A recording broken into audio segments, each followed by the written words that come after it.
What up, folks? What's going on, T Smalls? What's going on, Mr. Palmer? How you doing, sir? I'm doing good, Miss Carroll. Where you at? Hello. How are y'all? Happy Father's Day. Welcome to Let's Talk Under the Tree. I'm Mr. Palmer. We got T Smalls. We have Miss Carroll from Mississippi, and she now resides in Irving, Texas. That's it, Irving, Texas. How you like them Dallas Cowboys out there? Well, I'm not a Cowboy fan. I'm a team person, so it's certain players that I enjoy watching. And that's type of team player I am. Yeah. All right. Yeah, we glad you can join us. Hey, man, let's go ahead and sing her that song and get over with. I'm sorry, Miss Carroll. Ooh, I am for real.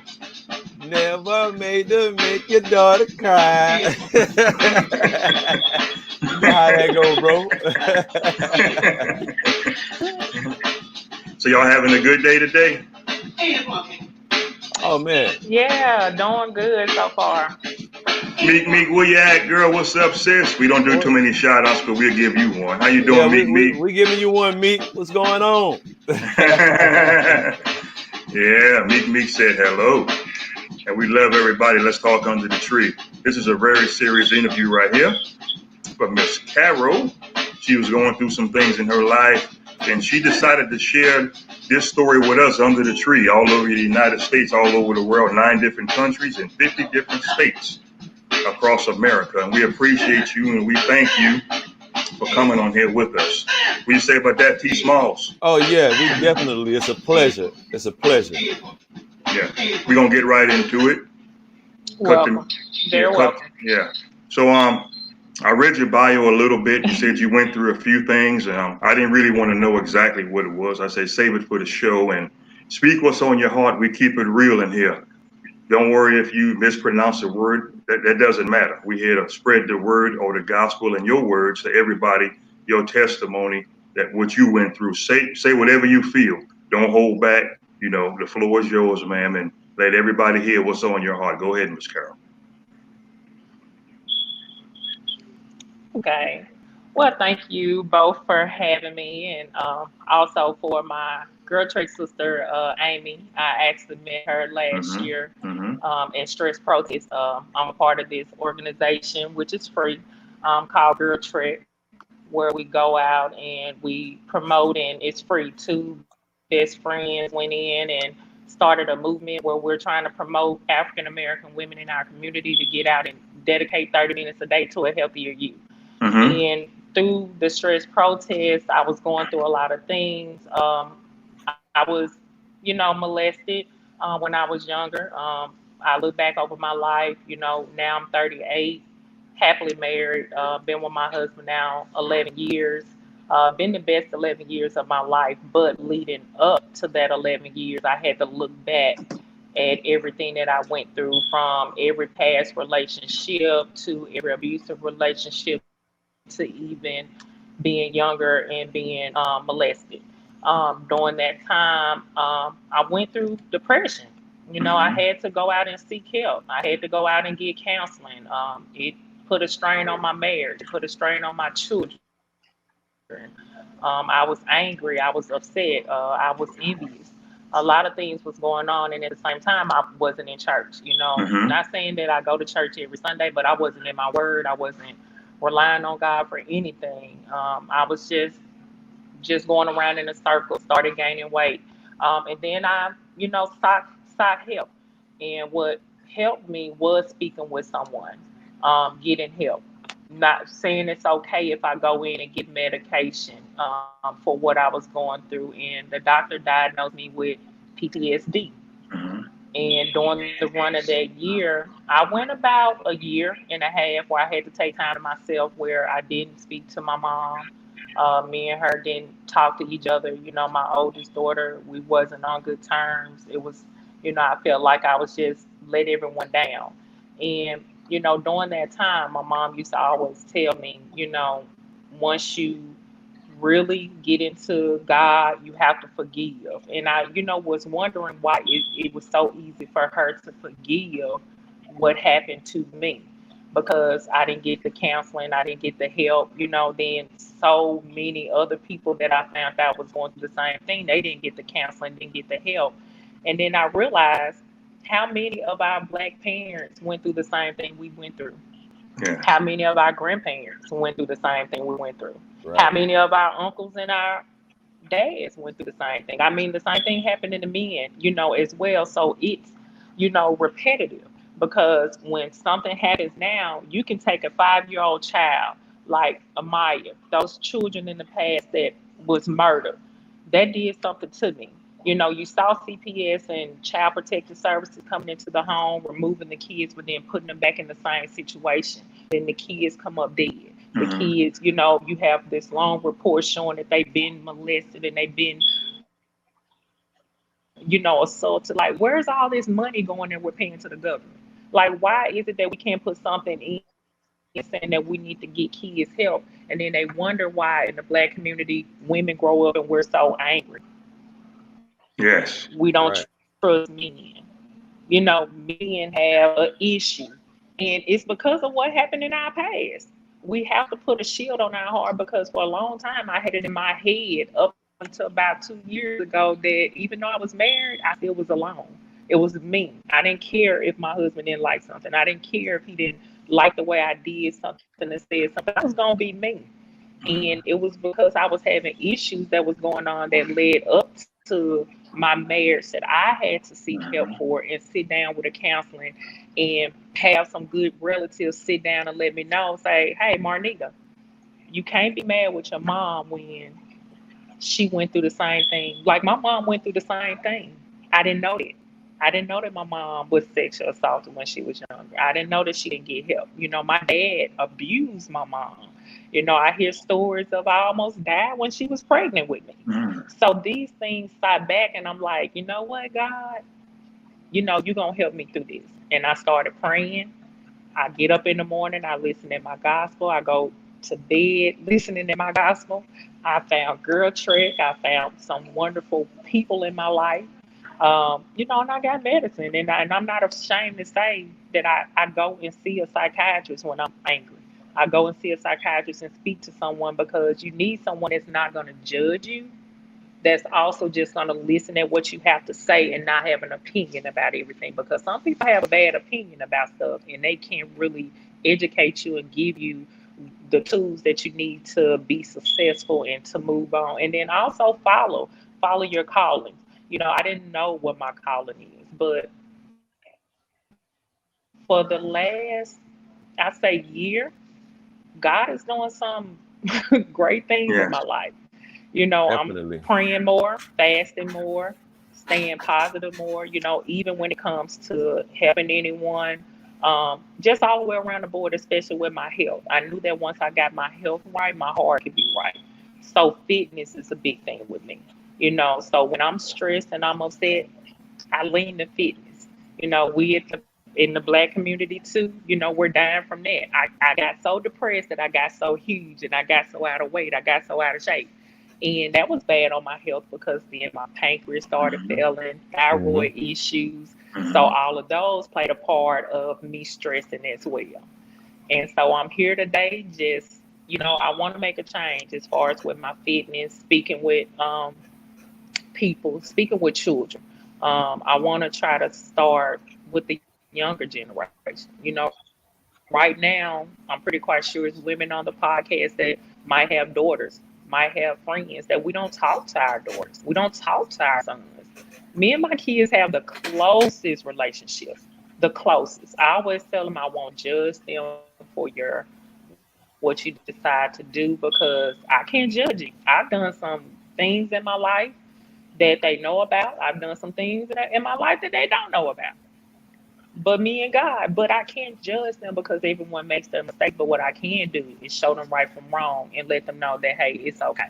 If something ever happens, I won't close my door on my children. And that's something we do in the Black community. Right now, those kids are 18, graduating with the COVID, and some parents right now are saying, get out of my house. Instead of saying, no, we're going to work this thing out. We're going to be a family. We're going to live rich. You're going to go to school, get your education. Not going to get in debt. Not going to get no car loan. Like, you're going to be here with mama because mama knows what it's like to live on your own right now in these dying times. We need to keep our kids close to us as long as we can and show them that they don't have to rush and grow up so fast because they're not ready for the world right now. This world is evil. It's cruel. Yes.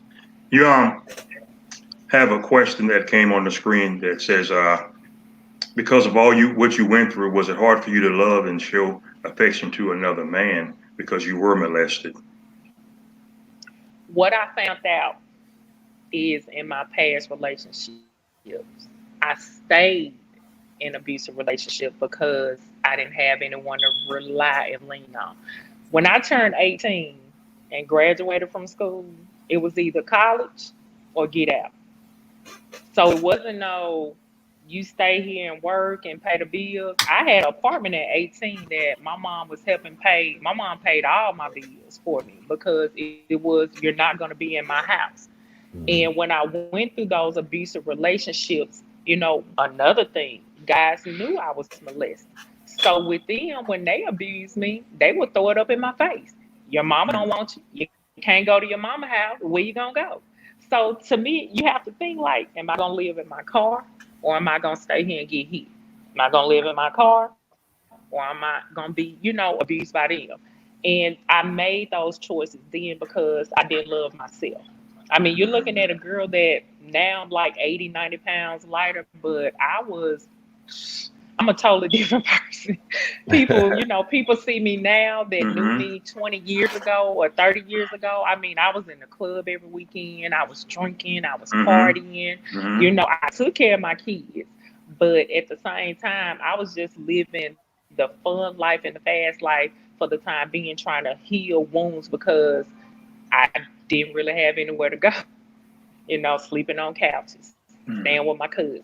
I have a cousin that right now today, if I need to go to her, she will open her doors and she helped me and brought me and my kids in to have a place when, I got tired or I had to, make those decisions. So yes, it was very hard to love. Like I said, I just got to the point where me and my husband are not arguing. He's my best friend. We talk about it. And the thing that happened, and I'm gonna tell you the story. Um, it was Sunday's best. Sunday's best. No, no. Truth be told, Leandria Johnson. She got on there with I can't think of his name, but the song "Deliver Me" came on. Right there in the living room. My husband didn't know what was going on. I broke down and started crying.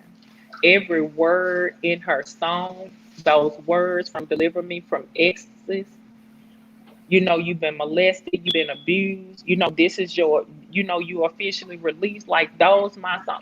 My children and my husband would tell you for the last year, I play that song 2 or 3 times a day. Wow. 2 or 3 times a day. Because sometimes what I didn't realize is a lot of times, well, all the time now, gospel songs and those songs, they have my testimony, they have my everything. If I'm feeling down, I turn on my gospel. Nick Cannon once said a couple of months ago, they asked him, what do you exercise with? I was exercising to thug music. He said, I exercise to gospel. Wow. And I never thought about it, but God is doing something. I have if I can stand in the shower for 2 hours and I'm just praying. I get in the bed and lay on my side. My husband roll over and say, what you doing? He talking to me for an hour. I'm like, you don't hear me? I'm having my time with God. It don't matter. You don't have to be on your knees. If I'm in the car and I feel like shouting and praising because I'm here. It's women still on drugs. It's women sleeping up under bridges. It's women that didn't make it. It's kids right now still going through the same thing that I went through. And they don't have anyone to help. They don't have anyone to talk to. They're afraid. Because you know why we're afraid? Because when we tell someone, we don't want to hear them and say, are you telling the truth? Let me ask you this. Have you ever thought about committing suicide? I did. No one knows, but I was about 18. And I took I took about 16 pills. I looked at one time, cutting my wrist. It's a lot of things that I thought about doing it, but I never led up to get into that point to do. Wow. Wow. Because you're from a small town in Mississippi, I'm sure your mother was raised old school. Was there a time you just felt like you could not talk to her because of your mom's upbringing and their raised from that generation? Keep your mouth shut or don't ask any questions. Well, I'm gonna tell you the truth. I didn't have a bad childhood. Hmm. When I'm saying that my mom was, we ate steak. I mean, every week my mom had a T-bone steak on the grill. Like right now, today I eat a salad with my dinner. So we were that type of family. Before my mom even met her husband and things, she always made sure because she cooked. So me and my brothers, if we wanted to eat a whole catfish or eat ribs and chicken, we sat down. That's the type of person my mom was. Like we sat down every morning at the breakfast table, and we had the gravy bowl, and she had the butter, and we passed the food around. So she was not a bad person. What happened was she worked a lot. Mm-hmm. Okay. She overworked a lot. And I remember, you have to look at a time that we were single. My mom was a single mom. My dad wasn't there raising me and my two brothers. I remember Mm-hmm. time her driving a ragged car and cutting off and her walking in the snow when we lived in Denver. Like she did a lot for us. Mm-hmm. But she also worked. I mean, Mhm. worked to the point that I don't remember her being at a school function. I don't remember her being at a award show. But if I needed Wow. $500 to pay those fees, I was gonna have it. If I went on a school trip and we stayed overnight, I was gonna have a credit card to get what I want. But I didn't have that support right there with me because it was always working. Also in my mind, what I remember is, and I never told my mom this. It's my first time. I remember coming up one time, and I remember about three or four different boyfriends my mom had. And when they left, I remember them, kind of like leaving some money or change. So me coming up in my head, that sort of put in my mind frame that, your parents tell you don't take no wooden nickels. Yeah. I think Yeah. Yeah. somebody ever. So, and I never understood what they said. And then, just those memories came back of me remembering, my mom boyfriend giving her money, to help on bills and taking her school shopping. Mm-hmm. And then Mm-hmm. your grandparents telling you don't take no wooden nickels. So, with me coming up, even though I had that mind frame and I was being abused, I still had the persona of, if you ain't got nothing for me, I don't want to talk to you. So even though I was taking the abuse, I still had that persona that, hey, if you ain't got nothing for me, I ain't got nothing to talk to you. You gonna pay my car note, you gonna do this, because I had that attitude too. Like you ain't my man, like you ain't gonna do nothing but dog me out. So at least let me try to get what I'm gonna get out of you. And I had to get, I had to get out of that too. It wasn't like I said up until I met my husband. When I met my husband, I started everything fresh. I was working at McDonald's, had never started working at McDonald's. I Wow. made sure that I had myself together in no relationship for like a year. It was just me. For the very first time, it was just me as a single mom with my kids in my own place. And when I started talking to him and broke up with him because I wasn't ready, I was going through a divorce. It Mm-hmm. was bad. And when I seen my husband a year later, and his sister came and said, my brother said, hey, the first thing I said is, let your brother know I'm divorced. I got my own job. I got my own car, and I got my own house. Let him know that I could take care of myself. And Hmm. that let me know then that I had grown up, that I don't need a man because I'm doing the same thing that for all these years. And I look back and thought that these men were taking care of me. They were living with me in my low income. Mm-hmm. They was eating Right. my food stamps. Wow. I was taking care of them. What they were doing. They wasn't doing nothing. They was just saying that they was my man. Like they wasn't doing Okay. nothing. Like, so I had to grow up, and when I met my husband, I was in a low income, and the first thing he said is, I ain't coming over there to see you. I said, what? He said, but what I will do is get you a house.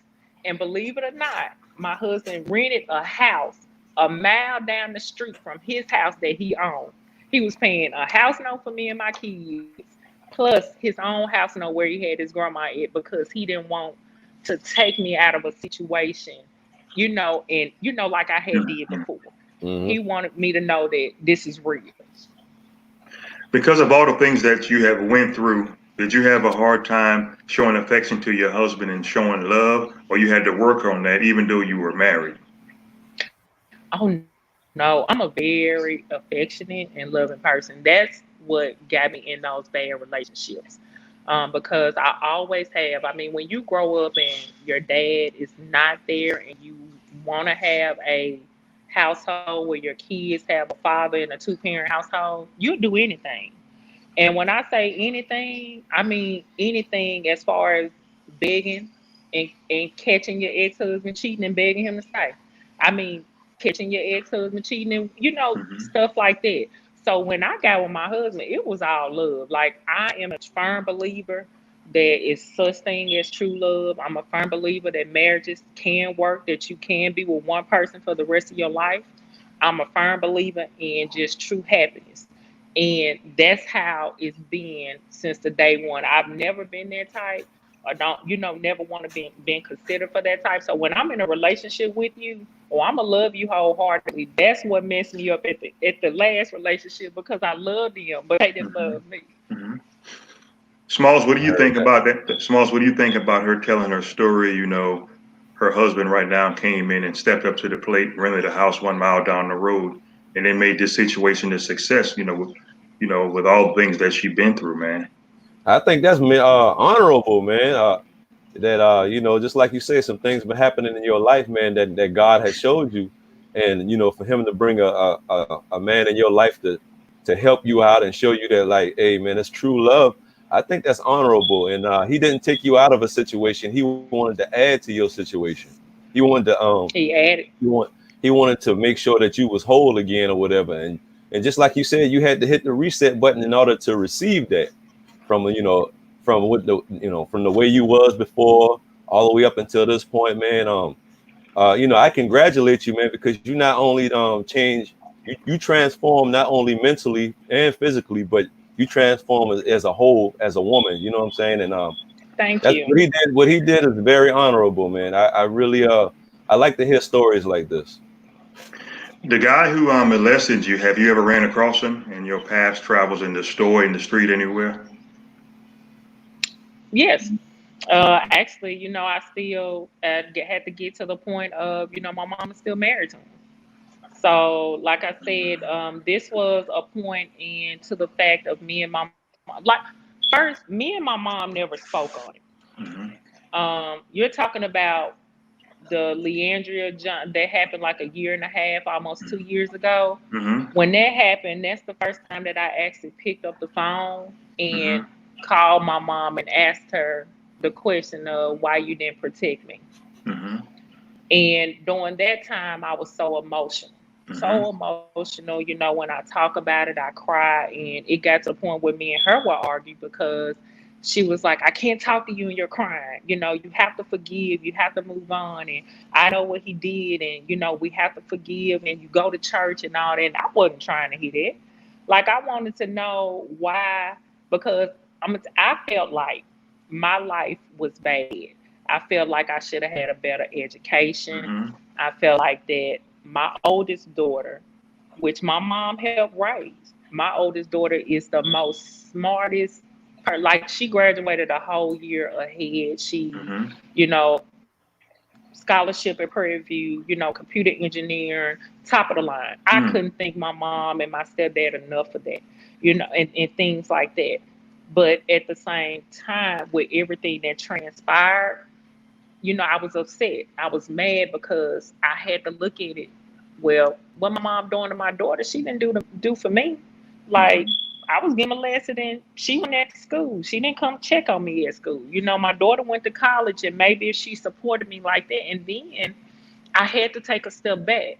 I started reading. My cousin actually sent me a book. It's called The Shift by Reverend Keon Henderson. He's actually out of Houston. called The Lighthouse. I've been following him now for about 2 years. She's helped me really good. But in the book of the shift, it starts talking about your life and when you're shifting, and that you're healing wounds. You have to go through things. You have to go through hurt. You have to go through pain in order to get through it. But then at the same time, you have to look back on your life and see the people that hurt you. What did they go through? And I came to realize, my stepfather served in the war, like World War. So he has PTSD. The military. So he has some issues. My mom has some issues. I have some issues. But at the same time, I'm sitting up here mad at him, and he living his life. And it's like one day, I didn't talk to my mom for like a whole year and a half. The very first time, and I'm going to be honest, the first time that I saw my mom face to face and I hugged her, I sent her something for Mother's Day this year. I just woke up and I sent her something for Mother's Day. And when I got ready to move to Texas, with the spirit, God said, it's time. It's time. And I walked in her house. I spoke to my stepdad, told him, hey, I spoke to my mama, gave her a hug and a kiss, and said, I love you. I'm about to move to Texas. And they let me know then, Nita, you know what, you healing. Because you can look them in the face, you can smile, you on top of the world. Like God is about to do some miraculous things in your life. And I'm ready for it, And one of the things that Reverend Keon Henderson says is you're supposed to ask God every day to fill you with the Holy Ghost, the Holy Spirit. I ask that every day. Fill me with the Holy Spirit. So whatever that I'm thinking of evil, whatever's going on, I don't want it. I want to live right. Fill me. Take whatever issues that I'm having, take it out.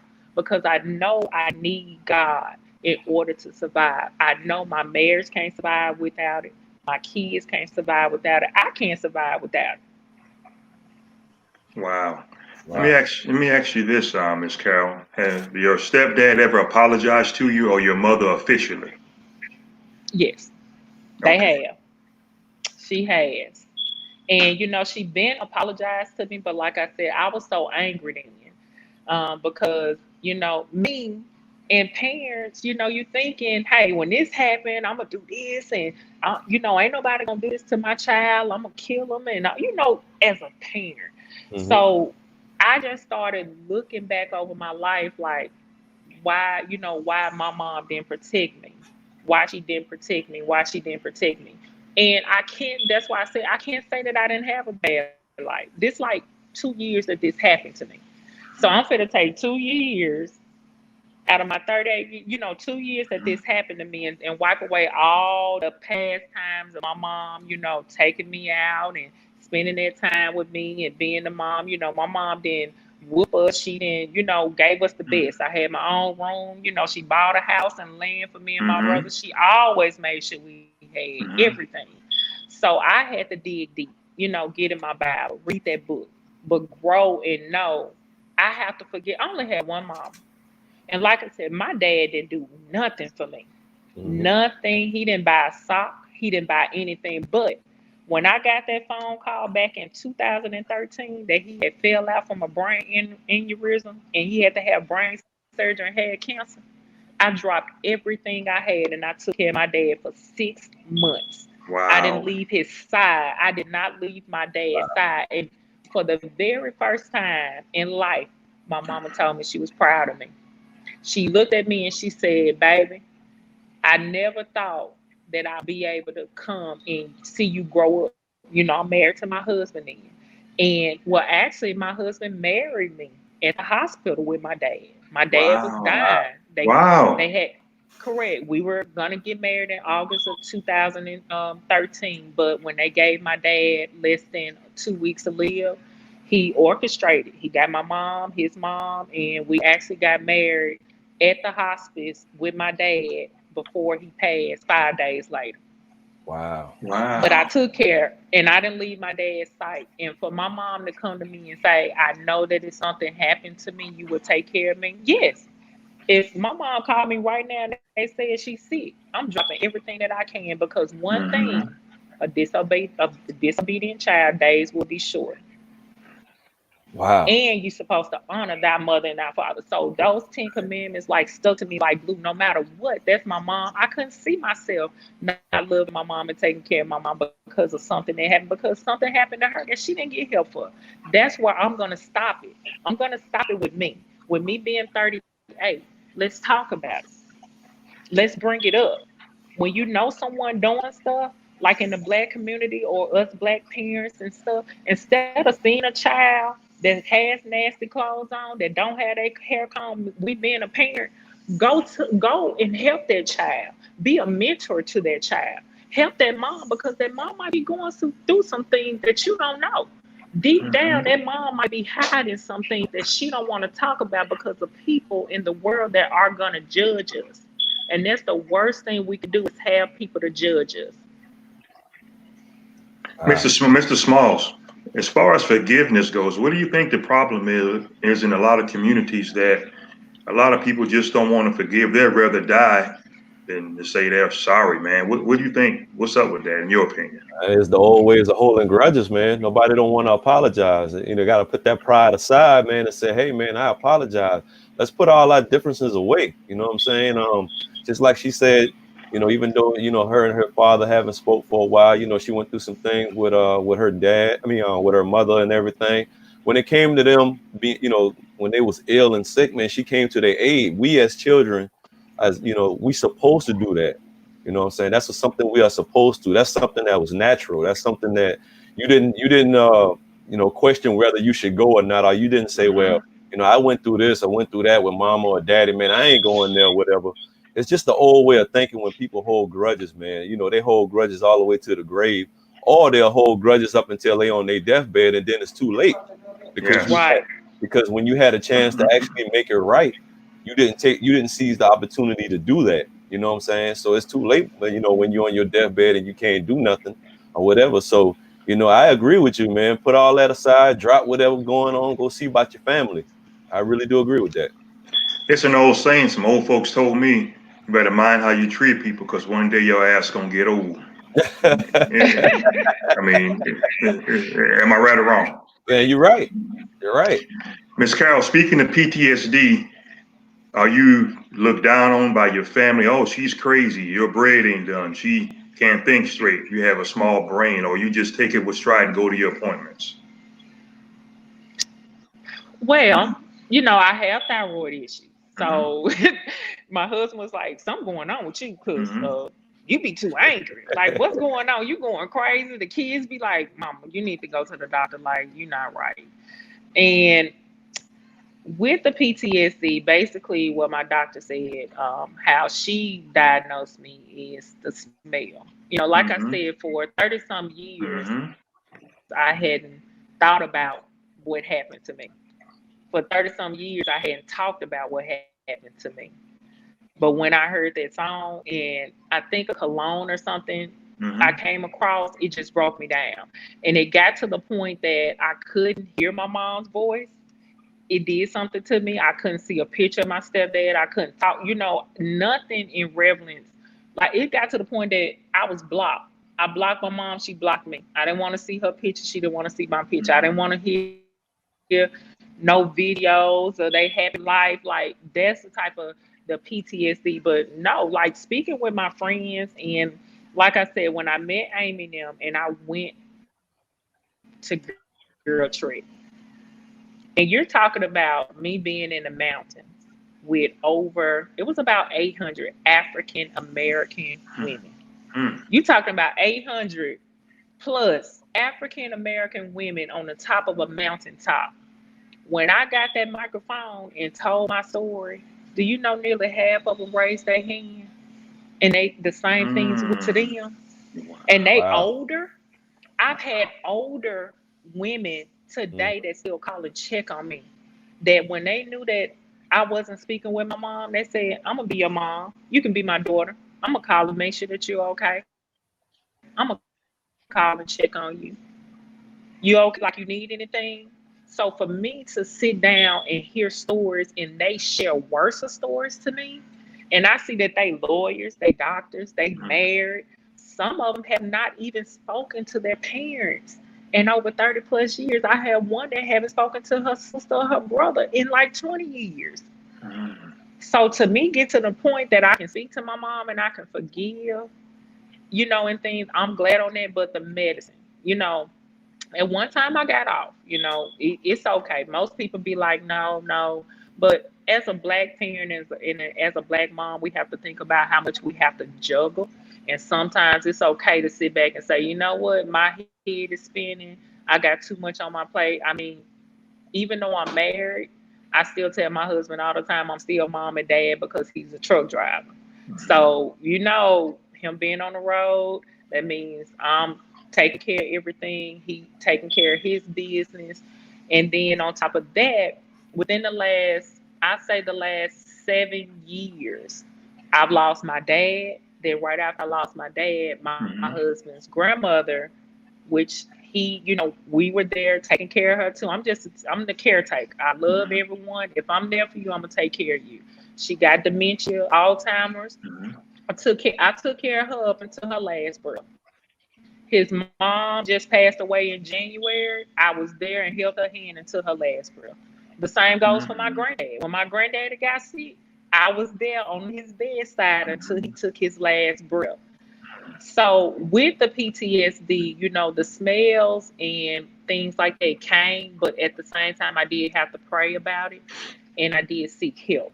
So no, they don't look at me like I'm crazy. What would be crazy is me not getting help and me sitting up here pulling my hair out and being angry, being upset and get divorced because my husband thinks like, my kids looking at me like, Mama, you a bad mom. Like all you do is curse, all you do is fuss.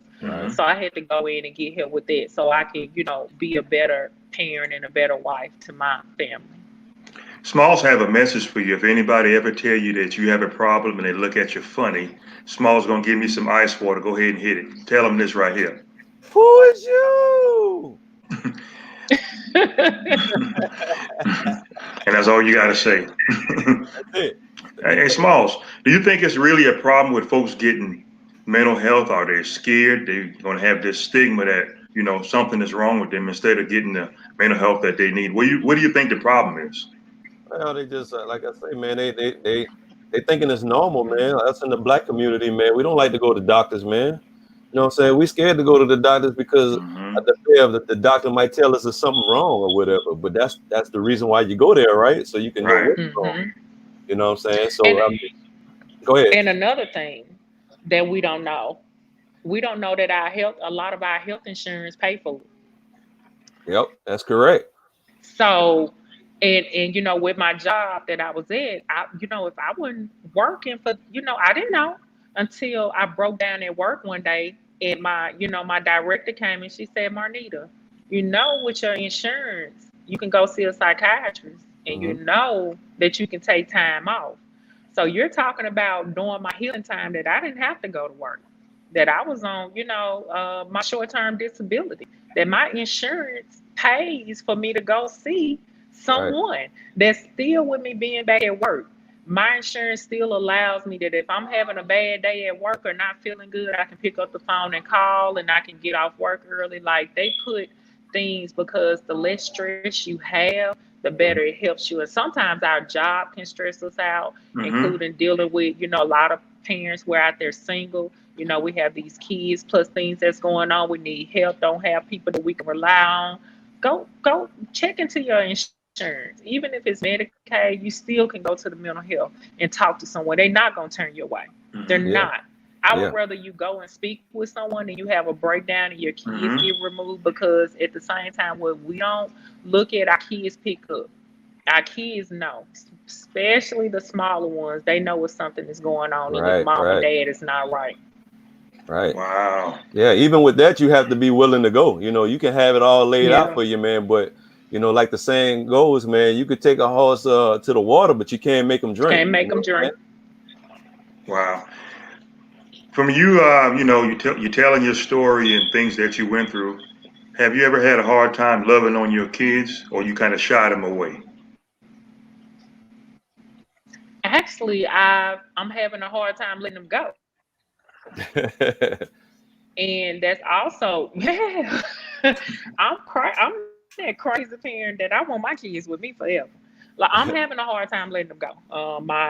My daughter, she just graduated. So my that kind of like hit me again a couple months ago, just realizing that she's a senior, she's getting ready to leave and go out into the world. You know, my son, he'll be a senior, and our other daughter, be a senior this year too. So they'll be leaving.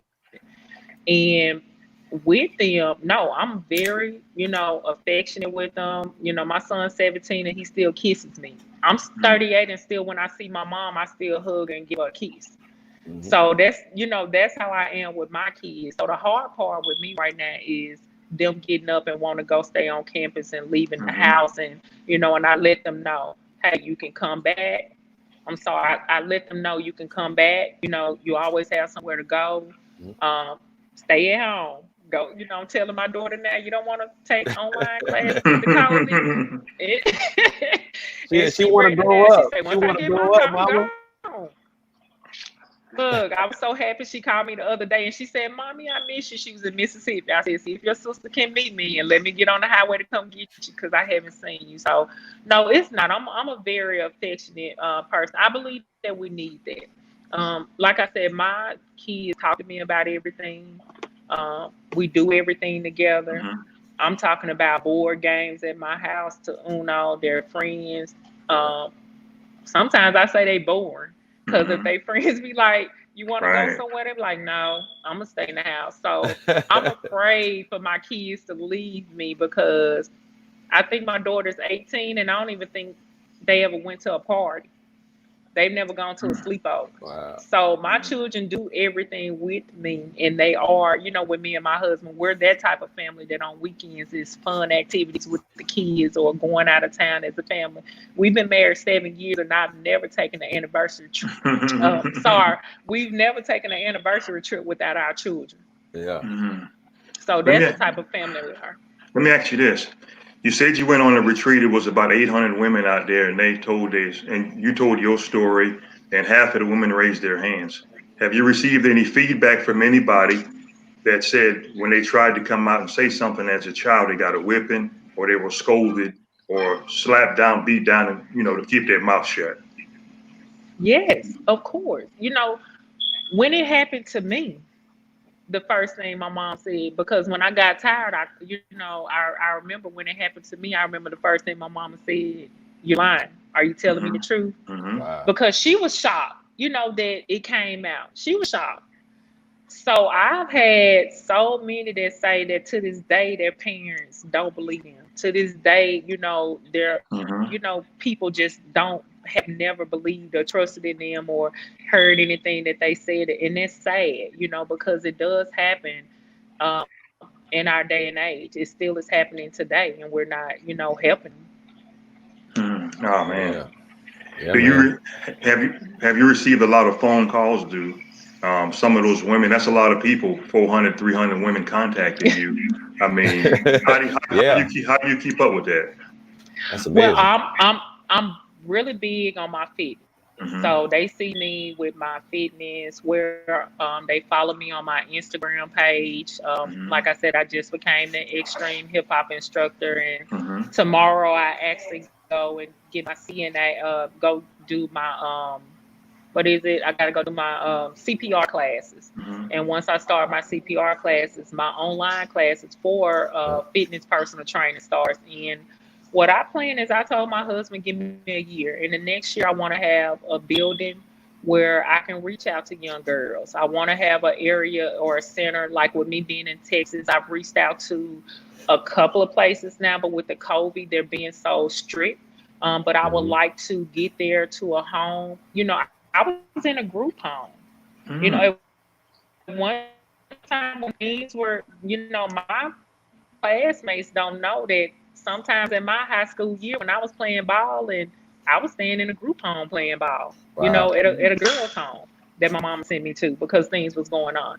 And I think back and be like, you know what, like the people at the group home knew what was going on with me. Like, why nobody reached out to try to help me? And whatever happened to all those people that was at the group home, those girls that was with me, like, where are they now? What, where are they? Where are they? Right. And I believe that in our community, if we reach out to these kids and have some type of mentorship, have people to step in and say, no, I'm going to check on you. No, I'm going to make sure whatever you need, if you need to talk about college, if you need to talk about decisions making on this, we need to, we need to reach out. And I would love to have a place where I can show girls fitness and let them know that they're beautiful through exercise and health, but also as a way to educate them and let them know that it's okay, that you're not alone. And that's the most afraid part, is we think we're alone. We look at ourselves and think, hey, people gonna talk about us, they gonna turn our nose up, men gonna look down on us, not gonna love us right. But you're not alone. So many right now have never told you their story, and you're not alone. You have a question that came from one of our viewers. What made you not tell your mother you were molested? For a very long time, the one thing that somebody say is, if you say it, you're going to get everything taken away from you. Wow. And for a long time, like I said, I had animosity because I believed it was true. I mean, you're looking at someone that I remember the birthday parties and everything. Me and my mom did this and did that. But it's like after that happened, I'm 16. And I remember the judge and the police saying, hey, she can't stay at this house. Your husband, your husband house is, he's there, she's there. You got to make a decision on where she's going to go. And I remember having to stay with my aunt. And finally, the time came, and I remember my mom sent me down and she was like, if we go forward with this, everybody's going to know. It's going to be in the paper. It's going to be a long trial one, this, that. So to me, it's like I made the decision because I'm like, no, I don't want nobody. I don't want nobody to know. I don't want my classmates to know. I'm just not getting a boyfriend. Yeah. My boyfriend to know. Like all this stuff is happening to me. So I'm afraid of what people are going to think about everything that's going on. But I definitely got through it. I got through it. It was a long road ahead of me, but I got through it. And with him saying everything gonna be taken away from you, I feel like it was, because me and my mom relationship it wasn't the same after that. It wasn't. She stayed with him, and I'm over here. So to me, it's like he said back, me like, "Ha, I won. You out. I'm in." And I had to forgive. I had to forgive. But that's the one thing. We're afraid of what someone is gonna say. They're not gonna believe us. How many times anybody can raise their hand that's been molested and say, such and such touched me? The first thing the parents say, you lying. Instead of saying, sweetheart, I'm so sorry. Baby, come on. Right then and there. Go. Let's see. Most parents be like, you lying. Don't say that. You ain't telling the truth. That's why we don't say it. We don't want our parents to say that we lying to them. Right. I got a question for you. I was reading one of your statuses on your Facebook page, and it went love and forget, man. And it says you talked about the law of Moses and how people naturally lash back at you when they're hurt, man. Speak a little bit about that, man, because I found that statement a little interesting, being that you touched on that tonight. About the people lashing out when they're hurt. Yeah. You called it love and forgive. Oh yes. So I was just I get up every morning. I get on live. Well, I get on Richard Hicks. He's another pastor in Vicksburg, Mississippi. That he touches my soul. So every morning he does like a 30-minute prayer call. You talking about a man that when I was going through I'm gonna tell you what this man did. His name Richard Hicks. No one knew what I was going through. Nobody knew that I was going and ready to talk about me being molested or anything. I went to his church for it was a Bible study. He called me up. He said, "Can you come here?" And when I walked up to him, he said, "God wanted me to tell you that everything you fighting and you going through, you're gonna be okay. You going through some things that people don't know. You going through some hurt. You going through some trials and tribulations with your mom, with your kid. He said, I'm just putting it on my heart. He said, you're going to be okay. He preached his soul out to me. This man had never seen me. I don't think he's seen me a couple of times, but he didn't know who I was to know what was going on. But that stuck with me. And ever since then, I've seen him. He's always giving me encouraging words. And that right there was on a sermon that he did, which is true. One of the things, like I said, on that book by Reverend Keon, is when you're going to the next level, you got to forgive. You got to elevate. You got to move on. Right. Because nobody in the Bible went through anything was perfect. Everybody went through something. You got to go through something in order to tell your story. And people be like, why you, baby, look, I've been abused. I've had a gun shot at my foot. I've been raped. My boyfriend told me, look, you gonna like babies held on me. Doors kicked in. Like you name it, I've been there. I've been there. I've done it. People looked at me, didn't know that I was sleeping in a car. People looked at me and thought everything was good. They didn't know that I didn't know where I was going to, stay at the night and had to stay in situations. But I overcame it. Did drugs, I overcame it. I'm here. Look at me now. People look at me and they say, oh, Marnita, you in change. Oh, you in change. That's a good thing. You're supposed to elevate. If I was still at the same place I was 10 or 15 years ago, Wow. Yeah, you couldn't tell the story you're telling us tonight. Let me ask you this. You touched on it a little bit. How's the relationship with you and your mother really going on? I know you moved to Texas. Are y'all close, or it really is not the same? And I'm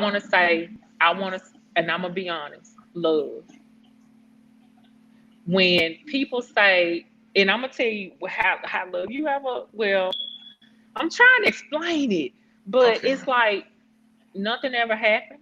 That's my mom. I love her to death. I love the ground she walk on. That's my mom. That's my heart. That's my, that's my soul. That's my everything.